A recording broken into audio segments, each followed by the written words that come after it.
Hey everyone, welcome to another episode of Get Jasched. Today I'm delighted to have with me Rhianna Jade. Rhianna is an astrologer and holistic psychotherapist with 10 years of experience as a registered psychologist here in Australia and has spent those years helping people move through anxiety, burnout, grief, shame, and identity loss. And I thought at this time of year when everyone is probably feeling some kind of burnout, anxiety, stress, something, something, this would be a Great, really, great to hear. yeah, pick your poison. Like this would be a really good time to have her on and have this kind of conversation. So thank you so much for joining us. I'm so glad to have you here today. Thank you. Thank you for having me. And yeah, it took quite a bit for us to get here, actually, with All time zone, right. all the things. Yeah. So thank you for We your made patience. it and that's okay. It's probably perfect timing despite Mercury being in the microwave anyway. So Yeah, yes, so thank you. I'm really excited to be here. So your work, I was saying to you before we started recording, your work is really interesting because you work at least, and I may have this wrong, but you seem to work predominantly in the astrology side, but you also have this psychologist background, which is really grounding. And, astrology is something that people turn to when they are looking to understand themselves better. And similarly, so is psychology. So, how do you find that this blend of work helps people to kind of connect with themselves more?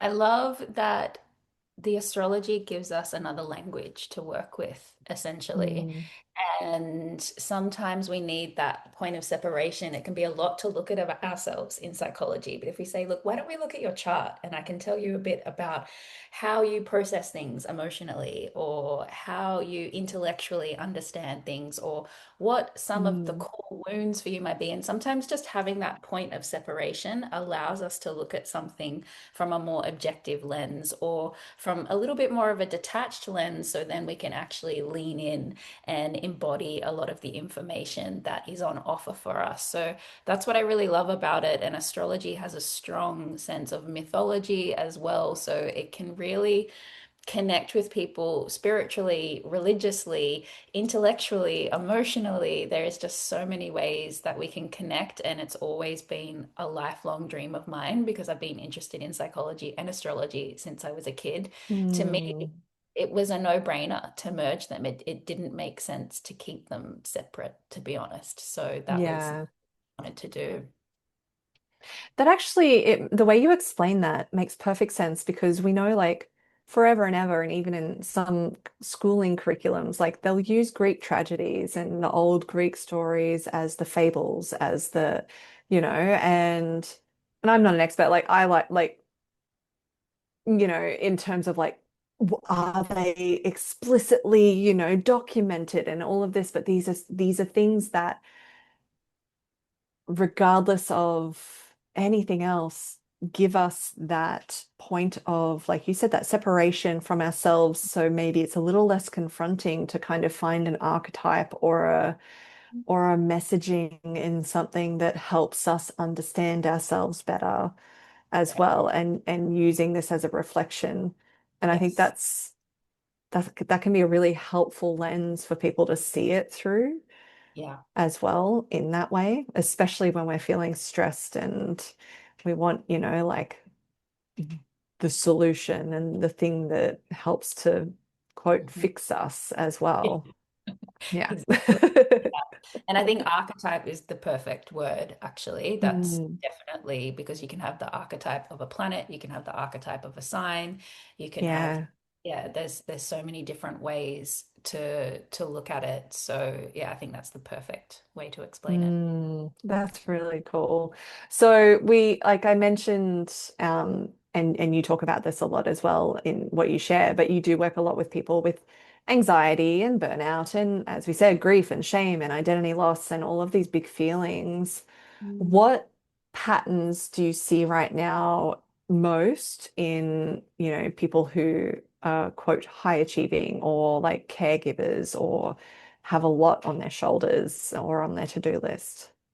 So in terms of the high achievers, imposter syndrome is Mm, 100% the pattern that I see. It seems to be something that none of us can get away from. And I think with the world that we live in, because we have so much access to comparison, it's actually getting worse, this imposter syndrome. So mm, it's, and then that's creating a lot of our anxiety or our depression. So it's really highlighting that first. And then what I love about psychology and astrology is then we can understand and start to name our strengths and all the ways that we are amazing and all of the wonderful work that we do. We can stay mindful and present with our bodies, with our own body of work, with our own clients. mm, And then that can really help to alleviate a lot of the imposter syndrome that so many of us are feeling, which essentially is just about being disconnected, right? We're disconnected from mm. ourselves, truth, our gifts, and we're way too connected to the wrong things, such as social media and, The external doom validation. scroll and the Oh my comparison goodness. scroll. Oh Yeah. my goodness. So that's definitely in the entrepreneurs, the high achievers. Uh, what was the other one you said? The other example was, yeah, like people who are more caregiving humans, like not Caregivers. that they're necessarily Yeah, separate, but like caregiver roles. yeah. So that's burnout. And Mm, not just because there's two kind of forms of burnout. There's burnout and then there's compassion fatigue. hmm Seeing those so much because we are constantly connected and giving and doing. And a lot of us, especially the high achievers too, tend to overgive as a distraction from dealing with their own anxiety and things. So they can sometimes, and I say that with a smirk because Yeah. I'm not immune to that. Uh, so that's definitely what I see as well. And again, that's about mindfulness and coming back to the bodies and actually responding to what we need Mm, in an appropriate way rather than continuing to react from that fight, flight, or freeze response. yeah, yeah, that makes a lot of sense. Because so often when we're in those modes, we're so in our heads Mm. as well. And even if it is technically safe to sort of be in our bodies, it feels unsafe. It's like, oh, there's too much going on. There's too much to acknowledge. There's too much to feel. There's too much to do. I don't have time. I don't have time. That one, that's the big one. Yeah, and we get to this point in the year, and I am generalizing, but I know like through my own work, a lot of people do feel that at this point in the year. They're like, enough. Like Done. What I'm a fork. done. I'm fucking done. Yeah, put a fork in me. I'm done. I cannot like take in more information or I can't, like That we're crawling to the finish line. hmm yeah. How what it's such a broad question and I'm trying to find a way of like making a simpler answer for you, but like yeah, like what's a way that people can address that if that's where they're at, but also, like mitigate that throughout the year in terms of practices that help them be connected with themselves or using tools like, astrology to help them be aware of where they might feel more impacted or more drained of their energy or more fulfilled in their, like what are ways that people can address that for themselves, whether it's as a preparation or they're already in it at this point.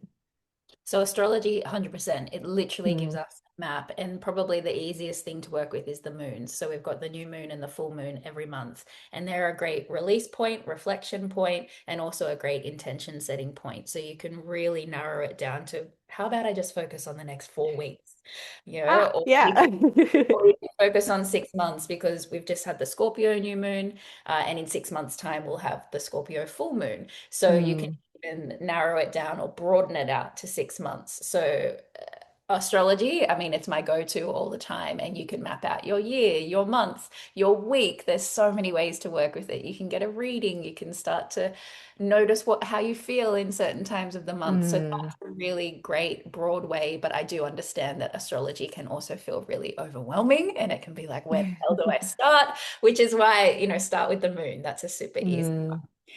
I am huge on rituals, daily rituals, and just find what works for you. And for some people, that's like, I know I need to get outside and put my feet on the grass or go for a 10-minute walk.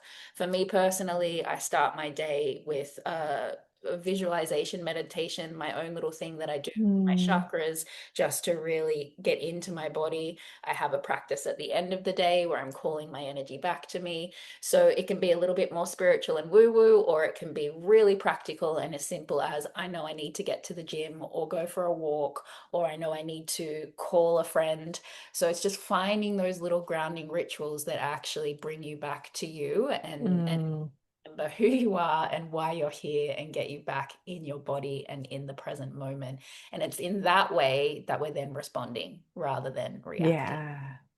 Oh my God, yes, you're speaking my language. Because I can see how they connect, especially. I mean, I could already see that, but you can see how the two disciplines connect because we know that in psychology, routines is one of those key things that help people feel more stable and have more of a foundation. And going out and literally touching grass or like, being in nature or moving your body in whatever way, whether it is the gym or a walk or whatever. Again, in psychology, it's so well documented, but Mhm. the way I see it is, yeah, astrology gives you almost like a conduit or a channel or a focus point.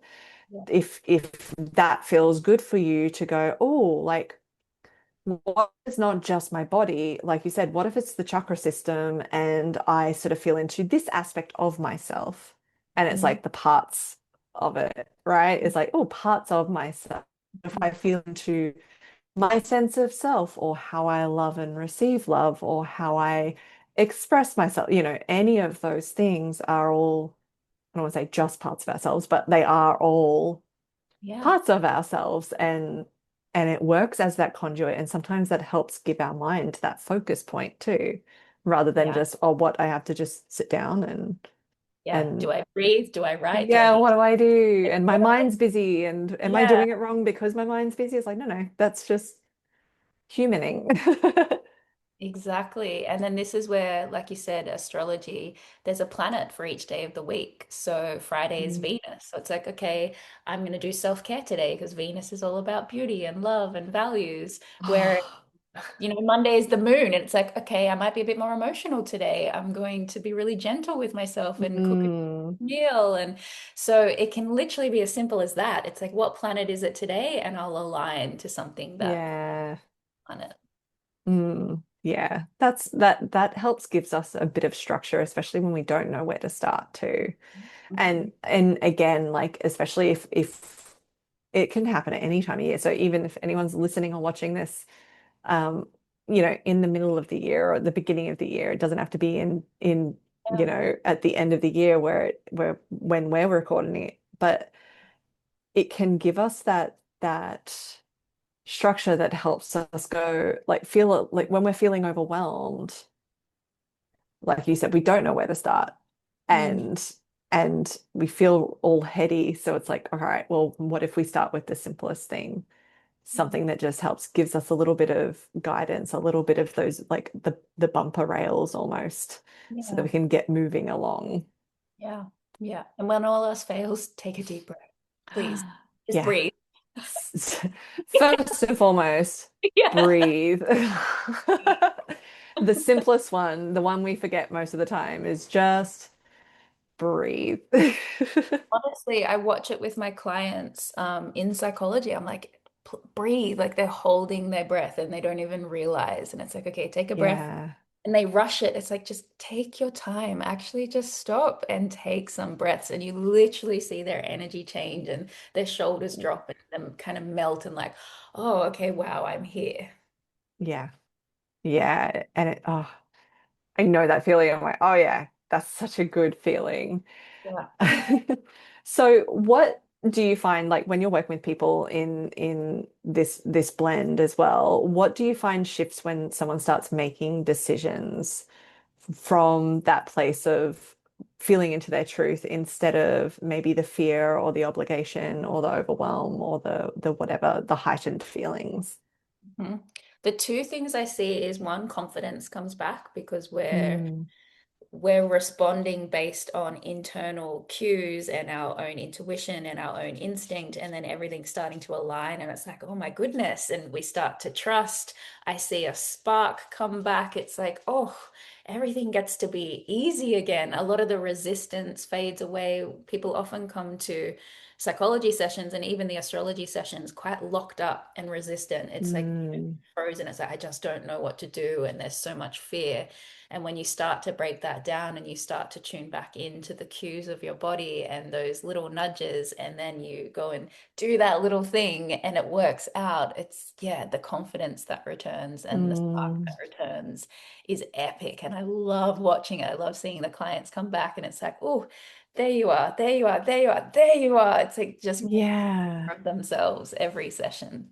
Yeah. And do you find that they, and it's sort of you speaking for their experience, but do you find that they have more confidence in all areas of their life and like and that carries through like whether it's to do with their work and how they maybe lead or whatever their work is or how they are at home and just that overall holistic well-being Yeah, and quality of life experience? it absolutely filters out everywhere. And maybe confidence isn't always the right word too. Sometimes it's just that Mm, belief, that hope. It's like, oh, I can see that it's all okay. Or trust might be the word. A lot of us come mm, to therapy sessions feeling quite jaded, and quite like, you know what, it works for everyone else, but it's never going to work for me. And when you see that yeah, shift and you see them start to believe again and dream again and start to find movement in areas of their life again, it's the yeah, yeah. And do you see a difference in how that sense of maybe it's purpose as well, like that sense of connection and purpose can show up not just because a lot of the time, and I'm guilty of this too, like, so, but like a lot of the time it's like we want the big change, the big thing, the big signal, the big whatever to be the thing. But often it's like in the small, Mhm. daily, consistent steps and everything. How do you find that relationship that people have with what those things are shows up for people and how that might shift over time, the more that they get to sort of connect with themselves?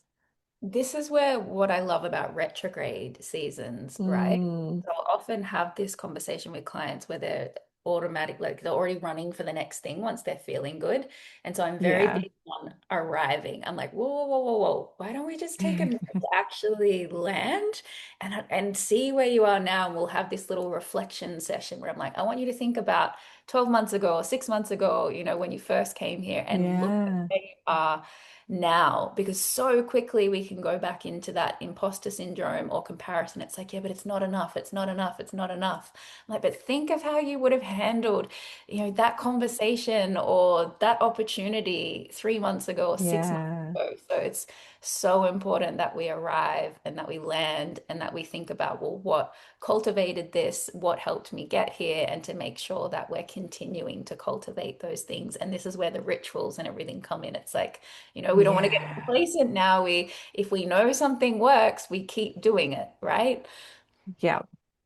Yeah, and this is my favorite time of year. I've said this several times and even like in posts where it's like this is my most creative time of year personally, but also professionally in the sense of, the new year. And I don't do resolutions, but I do intentions. But even when I'm working with clients in like a one-on-one day together and we're looking forward and what they want to do, but also how they feel about that. But then also it always includes the reflection Yes, it needs of to. what went well over the last X period of time. And in this case, it's like over the last year, what went well?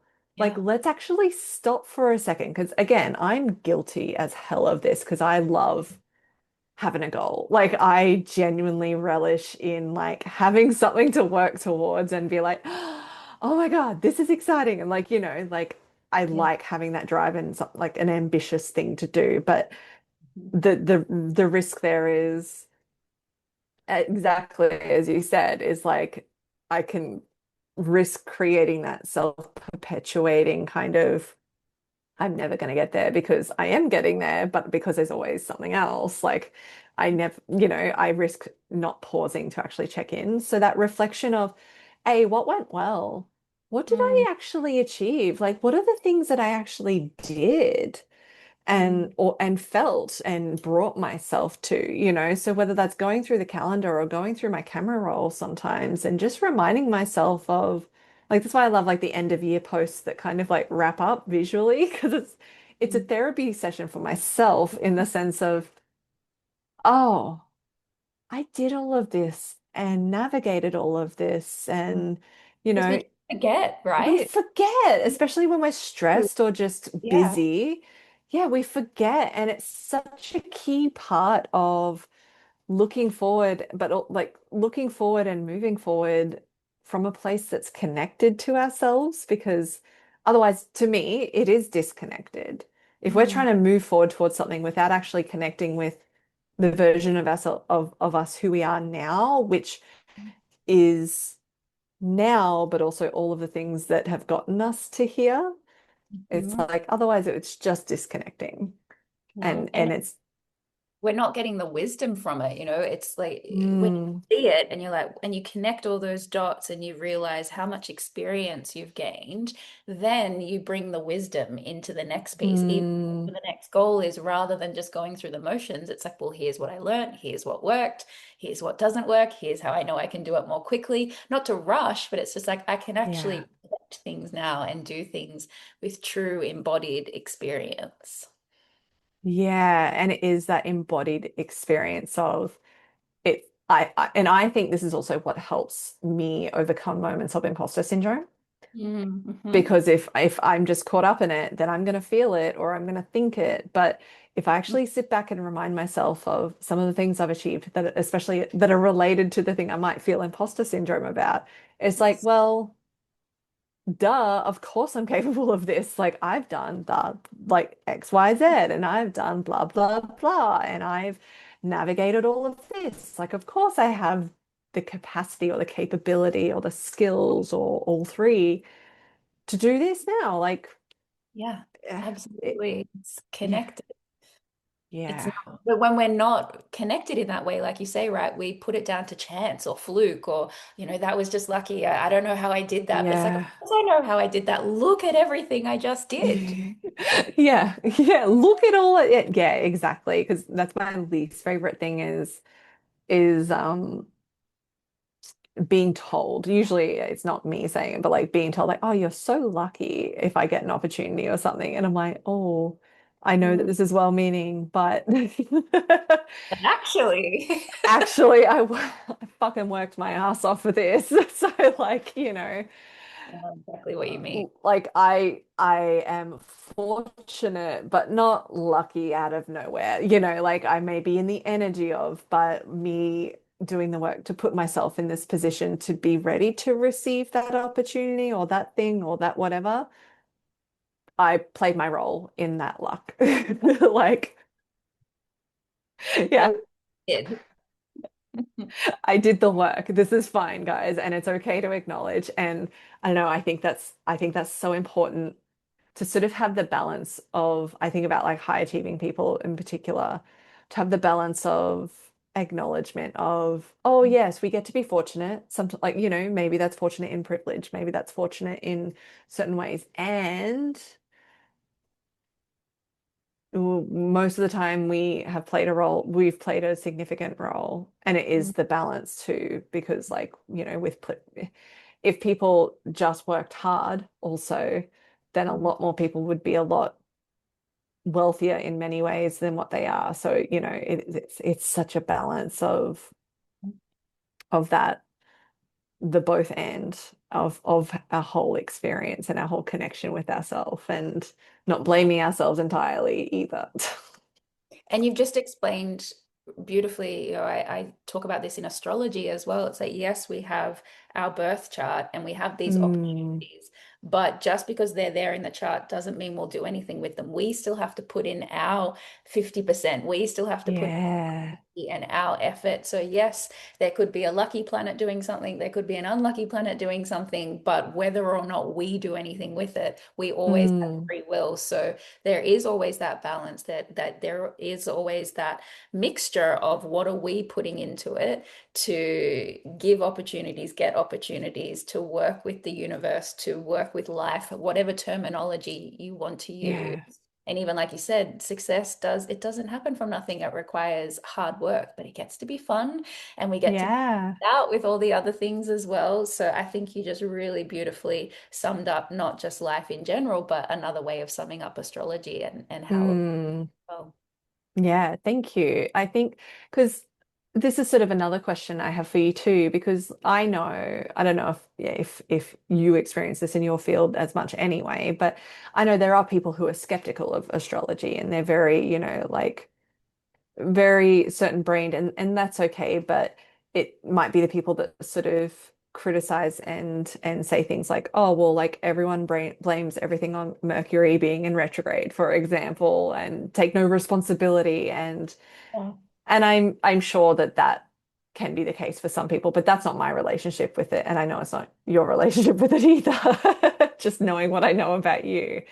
But Yeah. how do you, I mean, maybe it's just exactly how you just explained it, but um, how do you kind of educate or communicate that with people about how it's energy that can inform, but it's not, it's we still have that choice. We still have that free will, and it's how we show up as well. Yeah.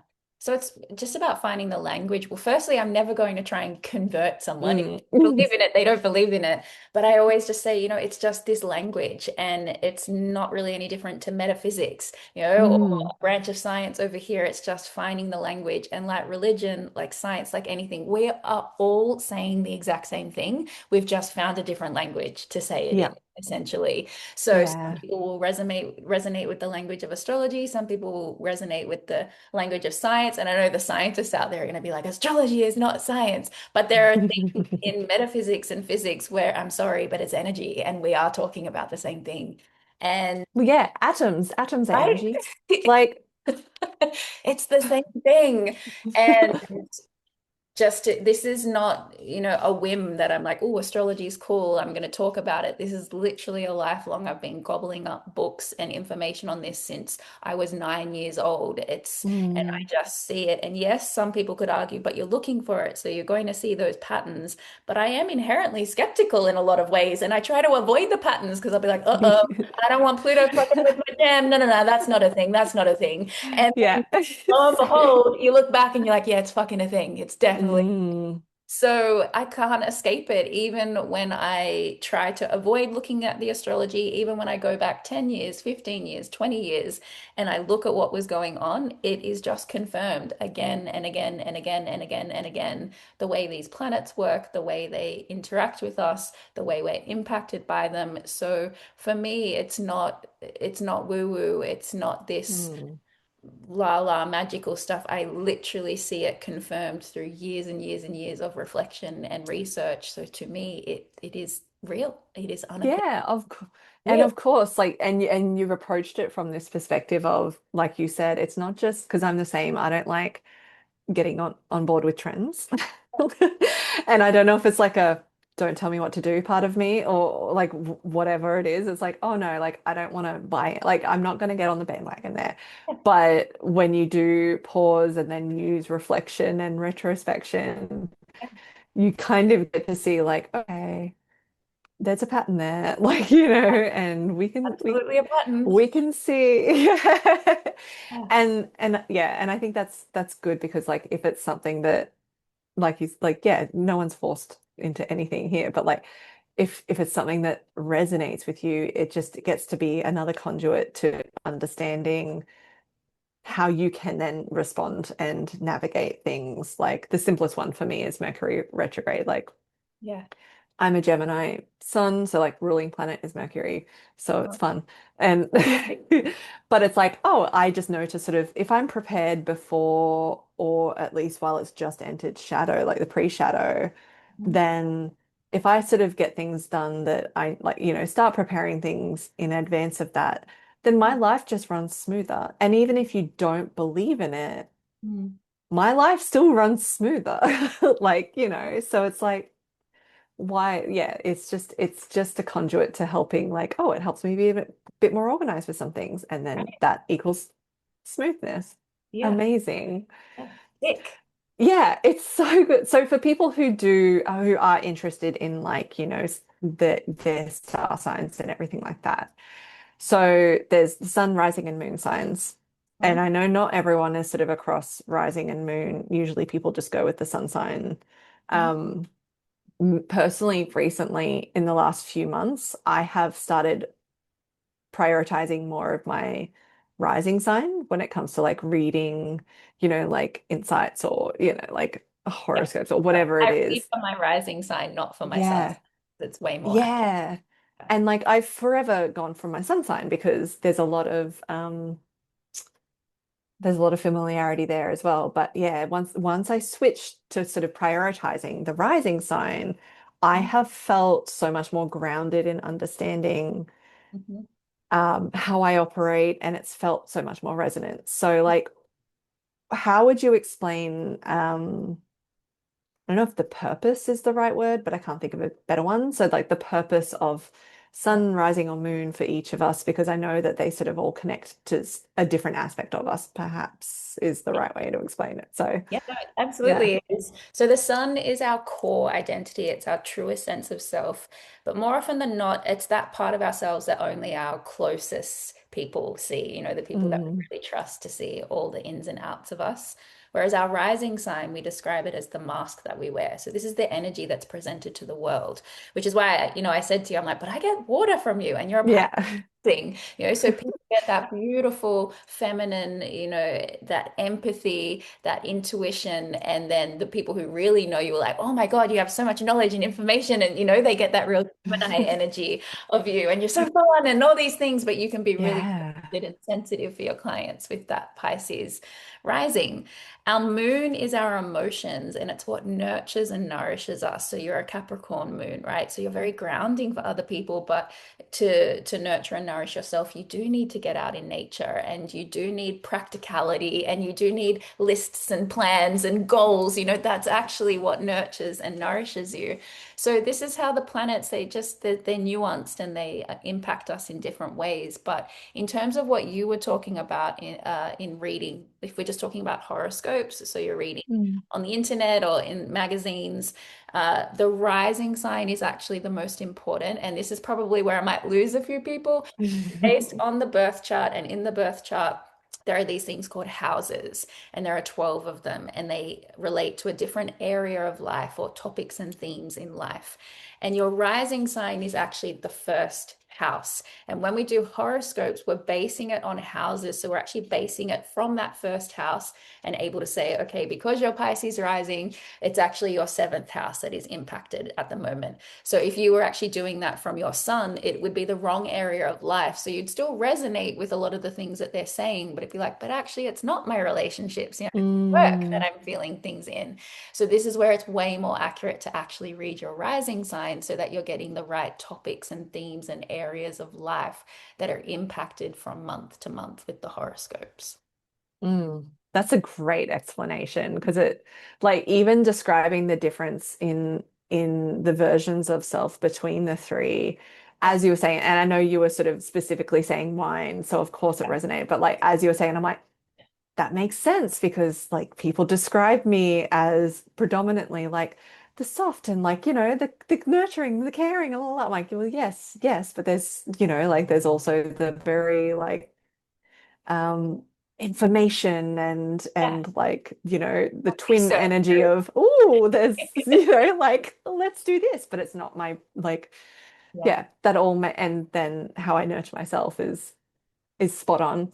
It's like, Yeah. oh, I nurture myself with an element of organization and nature and like, and that's just me. So that is me uniquely, but just being aware of our relationship with ourselves and with others and how we present to ourselves, but also to others. And I think Yeah. that is such a helpful if it is an interest for people, that is such a helpful lens to go, oh, I actually Mm. understand myself a lot better. So even through that, I understand. I mean, I already do this work, so like I know, but like I would understand myself so much more and go, oh yeah, of course. Like maybe nature's something that's going to be really good for me, or having an element of station or order reduces my stress and overwhelm. Like Right. it becomes a very practical like Yeah. um guide in terms of, oh, what if I do try this? And oh, what if I make sure I go and touch grass or sit under a tree? Mm. All things I like. Like I'll go on a hike and be like, I'll pick a favorite tree or from the hike. I'm like, you're my favorite, like so it's like, what if I use these things to help support me, Yeah. not from the perspective of something that's been, quote, made up. Not that Yeah. we're needing to justify that anyway, but from this perspective of what do I need? How can I connect with myself? Bring it in, and how can I connect with myself and honor that? And maybe that will actually help me, I don't know, navigate this time of year. Thrive, help us thrive. And it, it's that permission piece too. Often when I explain it in this way, because people will be like, what's wrong with me? My partner goes and meditates and they feel amazing. And they might have an air moon that actually needs Mm, time to ground into the body. And I might be talking to someone with a fire moon, and I'll be like, but that's not you. You need to go and take action. You're nurtured and nourished by going for a run, yeah. or going to the gym. And it's like that piece where like, oh, thank God I'm not broken. Like that is what works for me. I'm going to Yes. go do that. And to just know and understand that about yourself, and then to not have shame about what works for you and what doesn't work for you. And then we can Mhm. have compassion for the people around us to know that, oh, this is what works for them. So I'm going to go let them do that because I know that's what nurtures and nourishes them. And then we can go and do something together. Yeah, and that's such a key, like that feels so important to me professionally and personally. Like just the reminder that we all need different things and Mhm. it's so important to, like, we can try things on and like, and explore, but it's so important to remember that it's okay if we don't fit in exactly with someone else's perception of what they need. Like I go through different rants, I guess, over the years of like what feels like as an important reminder, depending on what's coming up in the zeitgeist. But it's like, I remember going through like maybe one of the first, since starting my business almost 10 years ago, like one of the first ones I had was about diets because I Mm. hate diet culture anyway. But it was just this, I'm like, I feel so adamant. I felt so adamant then, and now we know, and it's become more of like that mainstream awareness of different diets going to work differently for different people. Not every diet suits everyone. Like, and I think this is also because I started my business as a yoga teacher, so there was a lot about vegetarianism and veganism, and I'm not against that personally, but I also know Yeah. from like experience, but also know that like that is not for me Mm. because my body responds different, like, but it was just this like we can't all fit into that, and it just doesn't like, it's going to be really good for some people and it's not going to be as great for others. And if we try to put people in a box, and that's just an example, but like, It's a great example, though. yeah, it's Yeah. all of these things. And now, like, a lot of my work is in the mindfulness and the leadership and the communication and well-being science. And how do we navigate that? And it's just going to be different Yeah. for each person. Like you said, like meditation practice can look different. Like someone might like surfing as a meditation Exactly. Yeah. versus I need to sit and like Just breathe, be still. just you should just turn off the stimulation. Like it's just, yeah, it's such an important thing to remember. And I think that leads us into so much more self-acceptance, but then also allowing ourselves to receive what it is that we need Yeah. more often when we're not putting that kind of pressure on ourselves. Yeah, exactly. Yeah. And so it all boils down to this like mindfulness, right? As we've got to be mindful of, does this, and the reflection piece, does this work for me? Does this work for Mm, me? And to not even box ourselves into, this is what works for me always and forever. And if we use this, veganism, vegetarian part. I've had clients who their values are so, I want to be vegan or I want to be vegetarian, but then their body was literally crying out for meat and they've had to go against that to get the Hmm. nutrients and the nourishment because there was absolute health things going on for them. And applying that compassion to be like, this season right now is what you need, and then you can go back to Yeah. how you want to live your life. So we don't even need to box ourselves in to be like, I need mountain hikes for the rest of my life. You might be in a season of needing mountain hikes, and next season you might be like, I need ocean swims, and that's okay as well. You Again, you are speaking directly to me. I'm like, yeah, no, it's a mountain kind of day or a mountain kind of time. And other times I'm like, no, it is know? just ocean. Like, not fresh water, salt water. Let's go. And so you're clearly so in tune and Mm, work that you do. And this is why to me, I don't understand not going through life with these things that help us connect, not yeah. only to ourselves, but to the world, to earth, to other people, because life is just so much easier. Yeah, Why go through it blind? exactly. Exactly. I could go on forever and ever about this, but what is, before we get you to share how people can connect with you and follow you and all of that stuff, what is one thing that you feel like generally might be a good reminder for people at this time of year, in at the end of the year or in advance of the new year? Mm. Breathe. I always say this, Comes take back to it. a breath. Yeah, take a breath. I can feel, even as you were asking that question, it was funny. I could feel in my body there's a lot of grief in the air this year. It's a numerology 9 year. It's a year of endings. We are going into this beautiful 1 year, but there's a lot that we're wrapping up on so many levels. There's been just a lot. I won't even go into the negativity of it. So I think compassion is really needed at this time of year. Mm, Go at your own pace. I think that counterbalance, that both and that you were speaking of, I think this year in particular, we really need to be bringing back in the fun, the connection, get off that wheel of I've got to do more and be more, and actually just utilize this retrograde season that we're in, because it's not just Mercury retrograde. We've literally got Mercury, Saturn, Jupiter, Neptune, Uranus, ah, Chiron. They're all in retrograde right now. So this is your permission slip. Just take a breather, take a breath, actually tune in. What do I need in this moment? What can I give myself today to nurture and nourish myself? And you can, get back on the wheel on Monday or tomorrow. But whoever's listening right now, take this as your permission piece to just take a breath, tune in, Mm. and respond with what your body is actually craving in this moment. And if you can get into the habit of doing that every day, every week, every month, I promise you, life becomes so much more pleasurable and so much easier. Oh my God. As even as you were saying that, I was like, my body responded. It was like, yeah, take Yeah. that breath. Like, just pause for a second and just slow down and breathe. And oh, it's so good.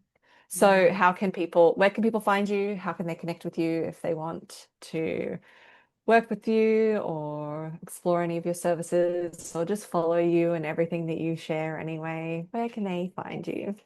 The best way, honestly, is through my mailing list because I find social media so overwhelming. So I am on Instagram, Mm. and that's where I share all of my magic and all of my work. So if you are on Instagram, you can definitely find me there. But I tend to dip in and out of Instagram, whereas I'm absolutely committed to my mailing list. So you get a beautiful email every week letting you know what's going on, why you're feeling what you're feeling, how to work with it, the best way to harness it.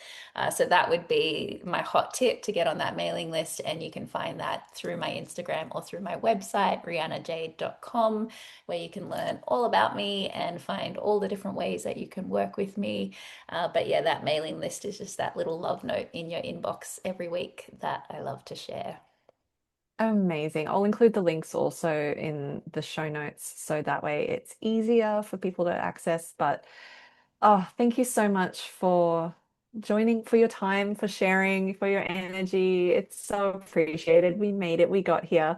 I knew we would. I wasn't worried. Yeah, I knew we would too. You were always in Yeah, the but back of my mind. Always there. yeah, so thank you so much. I so appreciate it. And I think it's just, yeah, it's such a nice perspective and reminder for us at any time, but yeah, particularly at the end of Mm. what has been quite a year for a lot of people. Putting So, it mildly, well done. yes, thank you. There are many ways that I could put it and have put it. So, look at me go. I'm, I'm so proud of me. Thank you so much. It's been such a delight. Thank you, my love. Mwah.